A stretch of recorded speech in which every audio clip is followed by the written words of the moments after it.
नमस्कार. महाराष्ट्राचं हवामान अपडेट या यूट्यूब चॅनलमध्ये पुन्हा एकदा सगळ्यांचं स्वागत.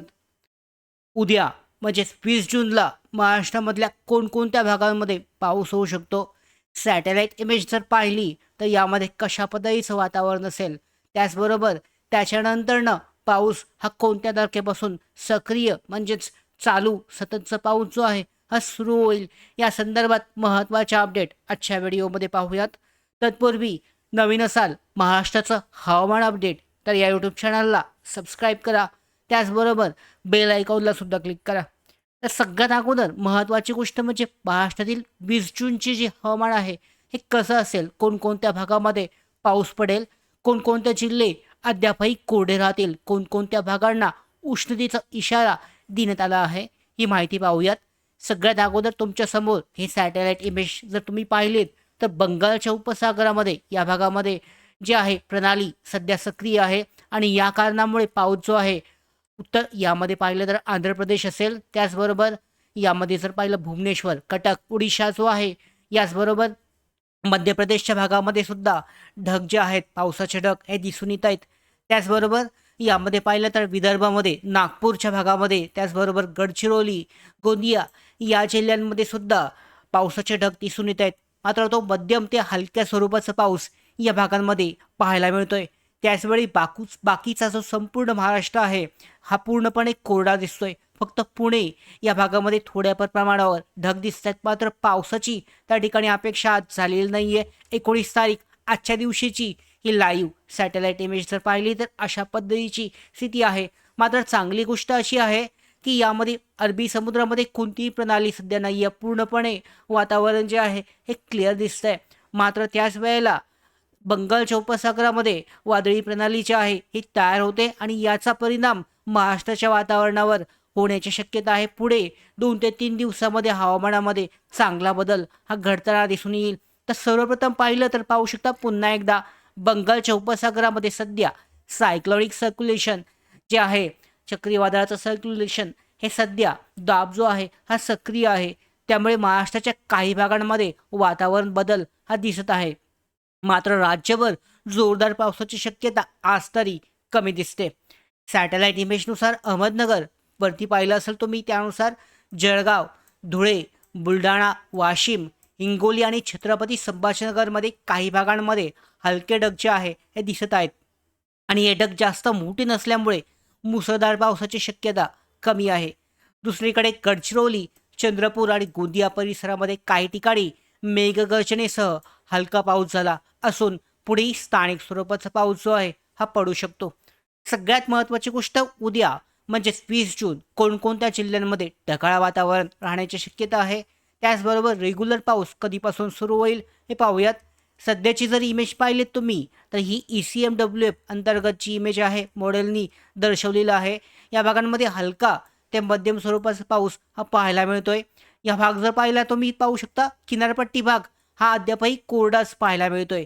महाराष्ट्रातील मध्य भाग जो आहे म्हणजेच मध्य महाराष्ट्र या भागामध्ये हलका ते मध्यम स्वरूपाचा पाऊस हा उद्या पाहायला मिळू शकतो. याचं कारण म्हणजे जी बंगालच्या उपसागरामधली प्रणाली आहे या कारणामुळे हलका ते मध्यम स्वरूपाचा पाऊस काही भागांमध्ये होऊ शकतो. मात्र त्याच वेळेला संपूर्ण कोरडे वारे ह्या अद्यापही सक्रिय असून किनारपट्टी भागामध्ये पूर्णपणे कोरडा दिसतंय. कोकण किनारपट्टी असेल तर खालच्या भागामध्ये पाहिलं तर किनारपट्टी यामध्ये जर पाहिले तर कोणती भाग, तर हा पाहू शकता वरचा जो आहे पालघर असेल, वसई, विरार, मुंबई, कल्याण, डोंबिवली या भागामध्ये पावसाची शक्यता दिसत नाही आहे. मात्र त्याच वेळेला पेण असेल, महाड असेल, त्याच्यानंतर खाली जर आपण चिपळूण पाहिलं तर या भागामध्ये हलका ते मध्यम स्वरूपाचा पाऊस हा उद्या होण्याची शक्यता हे दिसून येते. तर यानुसार धुळे नाशिकचा पूर्व भाग, अहमदनगर पुणे पूर्व, सातारा पूर्व आहे, सोलापूर, बीडचा पश्चिम भाग, जालना, छत्रपती संभाजीनगर, बुलढाणा, त्याचबरोबर वाशिम, परभणी, हिंगोली आणि जळगावच्या काही भागांमध्ये ढगाळ वातावरणासह हलक्या पावसाची शक्यता हे दिसून येते. त्याचबरोबर विदर्भातील गोंदिया आहे, भंडारा, गडचिरोली, चंद्रपूर तसेच मराठवाड्यातील लातूर, धाराशिव आणि नांदेडच्या काही भागांमध्ये मेघगर्जनेसह पावसाची शक्यता हवामान मॉडेलनुसार दिसून येते. त्याचबरोबर जर कोकणाबद्दल बोलायचं झालं तर रत्नागिरी परिसरामध्ये हलका रिमझिम स्वरूपाचा पाऊस हा पडू शकतो.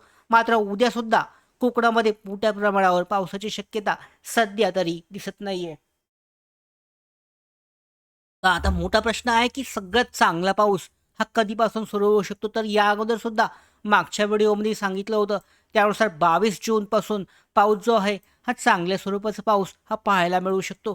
त्याच्यानंतरनं पावसाची तीव्रता ही पुढे वाढू शकते आणि त्याच्यानंतरनं हा शेवटचा आठवडा हा चांगल्या स्वरूपाचा पाऊस जून महिन्यामध्ये हा पाहायला मिळू शकतो. हवामान विभागानुसार रायगड, नाशिक, पूर्व आणि अहमदनगर जिल्ह्यांसाठी उष्णतेचा इशारा हा आज देण्यात आला होता. त्याचबरोबर पालघर, ठाणे, मुंबई, रत्नागिरी, सिंधुदुर्ग आणि कोल्हापूर, सांगलीमध्ये उष्ण आणि दमट वातावरण राहण्याची शक्यता आहे उद्यासाठी. त्याचबरोबर सातारा, पुणे घाट परिसर, सोलापूर, धाराशिव, लातूर, नांदेड, जालना, छत्रपती संभाजीनगर आणि जळगाव येथे हलका पाऊस किंवा मेघगर्जनेची शक्यता हवामान विभागानं दिलेली आहे. त्याचवेळी विदर्भामध्ये बंगालच्या उपसागरातील प्रणालीमुळे चंद्रपूर उष्णतेचा इशारा आहे. त्याचबरोबर नागपूर, भंडारा आहे, गोंदिया, गडचिरोली, यवतमाळ आणि वर्धा, चंद्रपूरमध्ये मेघगर्जना व जोरदार वाऱ्याची शक्यता आहे. याचं कारण म्हणजे बंगालच्या उपसागरामधील प्रणाली. तर त्यामध्ये पाहिलं तर सर्वात महत्त्वाची गोष्ट म्हणजे 20 जून रोजी महाराष्ट्रामध्ये व्यापक किंवा मुसळधार पावसाची शक्यता ही अद्यापही दिसत नाही आहे, खूप कमी आहे. काही ठिकाणी स्थानिक स्वरूपाचा हलका पाऊस पडू शकतो, तर अनेक भागांमध्ये उष्णता आणि दमट वातावरण कायम राहील. त्यामुळे शेतकरी बांधवांनी मोठ्या पावसाच्या प्रतीक्षेत पेरणीचे निर्णय काळजीपूर्वक घ्यावेत. तसेच नागरिकांनी उष्णतेपासून बचावासाठी पुरेसं पाणी पिणं आणि दुपारच्या उन्हात बाहेर जाणं टाळावं.